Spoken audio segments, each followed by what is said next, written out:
Yeah. So I'd say, first of all, your points are well taken. And Jason Calacanis's, I listened to that same episode, his are well taken. Like, there's no question that in certain companies and in certain industries, there's going to be significant displacement, which sucks for the people in that industry. And it sucks in general. A. B, I also, in support of your point, I don't agree that you can look at today's numbers and say, oh, the evidence isn't there. To your point, it's too early. We know that AI adoption and proficiency at the enterprise level is like the very first inning.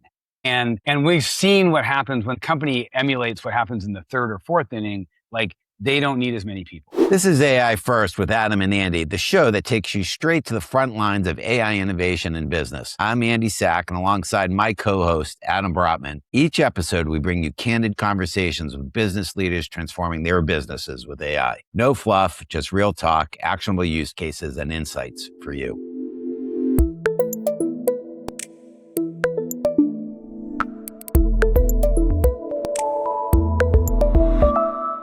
Greetings, everyone. Today, we're going to talk about the impact of AI and agents on labor and our perspective on it that we share in our book, agentsinc.com. And there's a debate, and we want to talk about the debate around labor, particularly in the United States, as a result of AI. So let me frame it up, and then I'll ask my fellow co-hosts to chime in. The debate is basically those that think that AI, in particular agents, are going to replace significantly the labor force, particularly in entry-level jobs, as well as many white-collar knowledge worker jobs over the next 2 to 3 years. There's going to be a significant labor impact, negative labor impact, as a result of the technology. On the other hand, there's a bunch of people that say that the technology, like many technologies in the past, is going to unlock great productivity and a whole set of new jobs. And as a result, the labor forecasts of doom and gloom are overstated. In our book, Agents Inc., we actually come down, and I'll state it here clearly and then ask my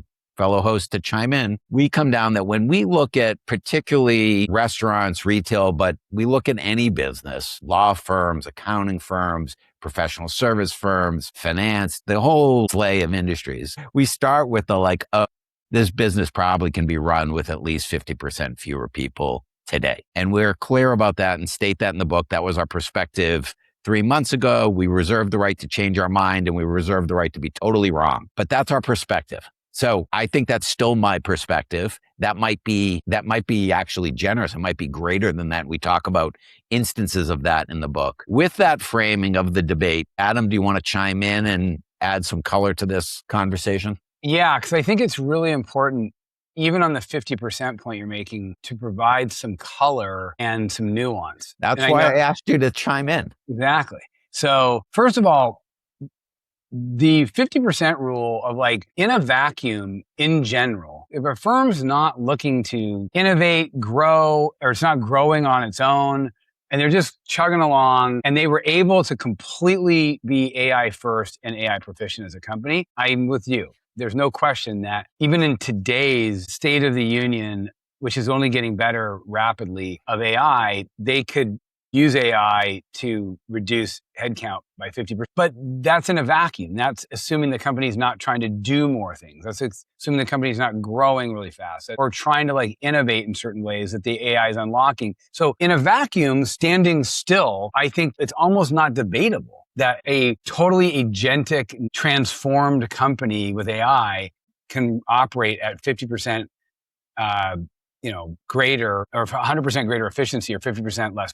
The thing that people have to understand is that the world doesn't work exactly like that. Not every company is just standing still in a vacuum. And we actually make this point in the book.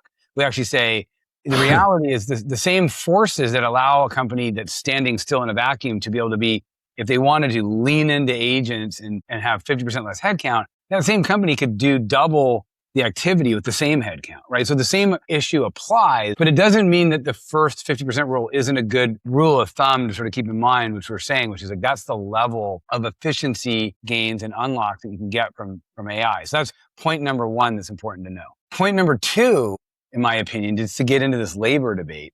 as more and more companies deploy AI, even at today's AI, let alone next month and the months after, which is astoundingly accelerating and advancing, as companies start to adopt more and more AI, they will need less people to do the same work they're doing today. Maybe it's half as many, like we said. So if you take our rule, 50% rule, and you apply it to not just a standing still company and its headcount, but work that's happening, it's for the work I'm doing today, if I'm fully AI first, I'm going to be able to use less people to do the same work I'm doing today. So if I'm not having to do more work, then I don't know what I'm doing, not using AI and becoming more efficient.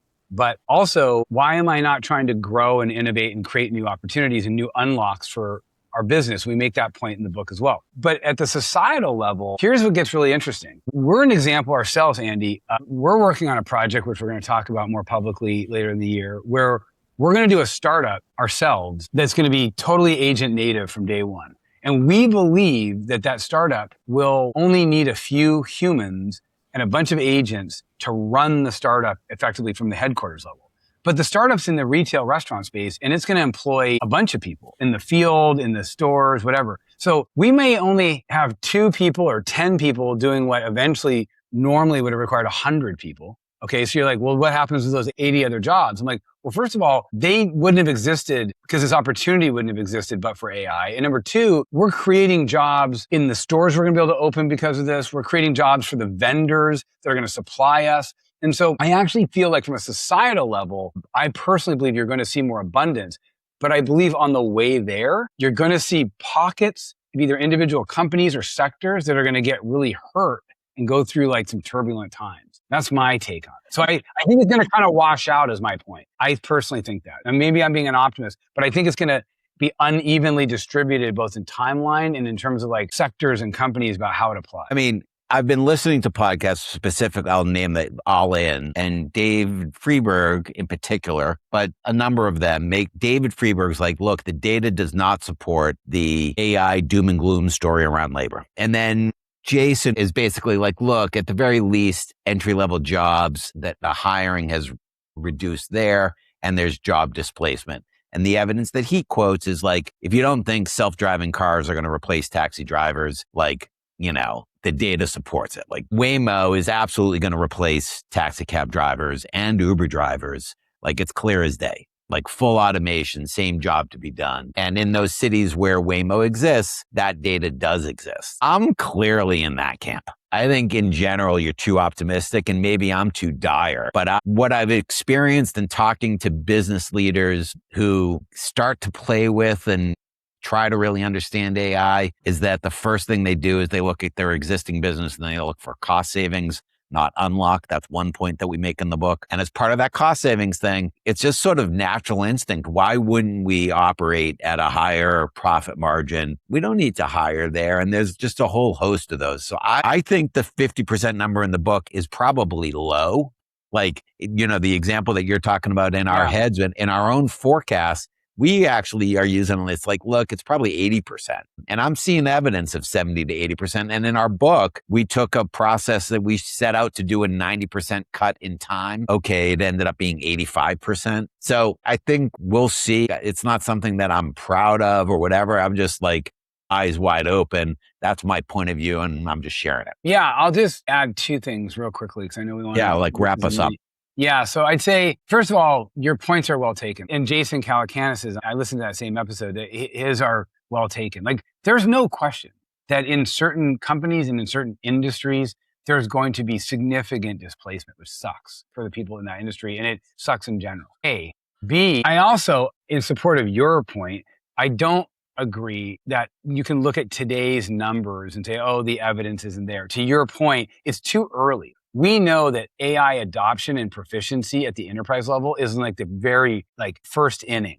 And we've seen what happens when a company emulates what happens in the 3rd or 4th inning, they don't need as many people. Okay, so to your point. That being said, I want to offer one other point we haven't made yet, which is important. When companies become AI proficient, just like humans become AI proficient, they get busier. It's weird. You've seen it. I've seen it. You get this almost AI psychosis thing going on, and you you become busier. Like, well, I could just make a living book website. I could just make a surfing education site for my daughter. And all of a sudden you're doing more. And one of the arguments for where this isn't going to be as dire as it could be is that as people get more capable, it's not just that they do more, they look for unlocks, they just get like busier. And when they get busier, they tend to sort of not let people go. And so, that's, to me, of all the arguments of why even in an individual company, like it won't just turn into like headcount reduction, is I've seen this activity thing happen. And now I'm not going to say it's going to happen in every company, but it's going to happen in some companies. And then the final point I'll make, which we talk about in the book, is the rise of the one-person company and solopreneurship. And so, these people are going to get like laid off in the cases where it is, the 50% rule does hold. And then they're going to go like start a company using AI, or their friend or somebody else has started a company. And they might not need 20 people. They might only need 7 people, but then one of those 7 people could be the person laid off from the bigger company. So I think that there's going to be stuff like that happens that is a counter argument, but your point's well taken. Yeah, great closing comments. The one thing I'll say is we're probably going to have an episode on solopreneurship and a concept in the book called Swarm, and stay tuned for that. But we wanted to get our thoughts out, which we talk about in Agents Inc. You can visit the book website at www.agentsincbook.com. And one of the key points in that book is we talk about this 50% number. And there's that debate of oh my God, AI is going to take all the jobs, or like that doom and gloom story is totally overstated. We wanted to chime in. So hopefully you have our perspective on that. Hopefully you'll visit the website and experience either the mini version or whatever version you want of Agents Inc. With that, we thank you all for listening to AI First with Adam and Andy. For more resources on how to become AI First, you can visit our website, forum3.com, download case studies, research briefings, executive summaries, and join our email list. We also invite you to connect with our AI First community, a curated hub and network for leaders turning AI hype into action. We truly believe you can't overinvest in your AI learning. Onward.